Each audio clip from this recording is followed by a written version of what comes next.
The phone rang at 3 a.m., his name on the screen. My husband. The silence on the line lasted too long before he spoke, his voice fractured and panicked. "Where are you? Please, come home." I listened, cold, detached. Days earlier, I had walked out after the barbecue, the one where my family wasn't invited. My sister-in-law smirked, calling the guest list classier. He snapped, telling me if I didn't like it, there was the door. So, I took it. Now, in the dark silence of a rented room, I heard him tremble. His certainty had cracked. His arrogance dissolved into fear. Something had shifted. I didn't answer his question.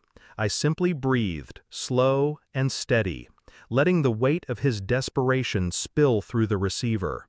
He thought I was broken, but I was only beginning to open my eyes. The barbecue was never about food.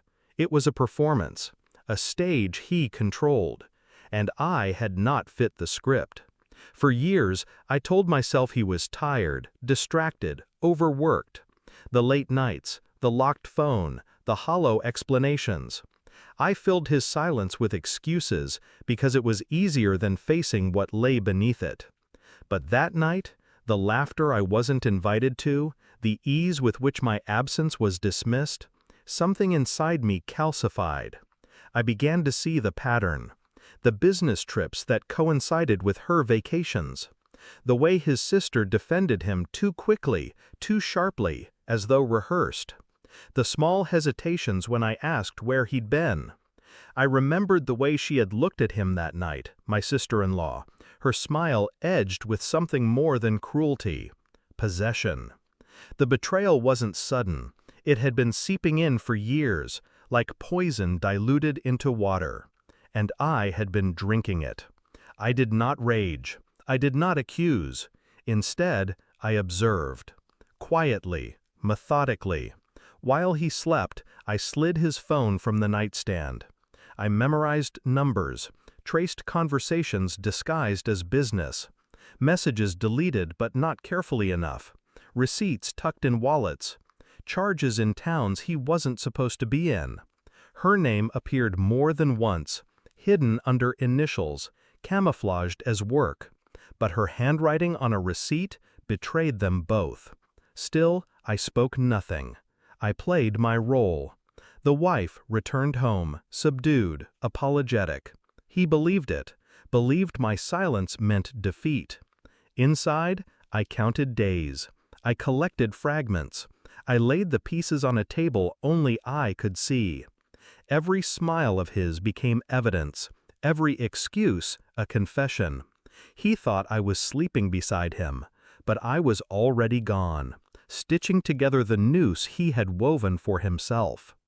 The truth came in sterile print, a private investigator's file, photos, dates, times, 2 figures crossing a hotel lobby, his hand pressed against her lower back, the intimacy of their stolen moments exposed in black and white. I stared at the images for a long time, not with shock, not even with sorrow, only with confirmation, the puzzle complete. That evening, I laid the envelope on the kitchen table. He walked in, loosened his tie, kissed my cheek like routine. I didn't move. My eyes followed him as he noticed the file. His hand hovered. He opened it. The silence collapsed. His breath caught. His face drained. "Wait, I can explain." I didn't blink. I didn't speak. He filled the air with excuses, apologies, half-truths spun into frantic threads. His words scattered against my composure. The more he unraveled, the calmer I became. I didn't scream. I didn't cry. I simply stood, took my keys, and placed one final document beside the photographs. Divorce papers, already signed. His mouth opened, closed, opened again. Desperation spread across his face like a stain. "You can't just, after everything, we can fix this." I looked at him, finally speaking, my voice steady as ice. "You taught me my place at that barbecue. Consider this me returning the favor." the words sliced cleaner than any scream could. I left the door open behind me, the night air rushing in, swallowing his pleas. He had wanted control. He had wanted power. Now he stood exposed, stripped, powerless. And I didn't need to watch him fall. I only needed to walk away. Alone, I felt the silence settle like armor. No tears, no shaking hands, only a clarity that tasted bitter and sharp. He had built his life on betrayal, hidden behind charm and cruelty.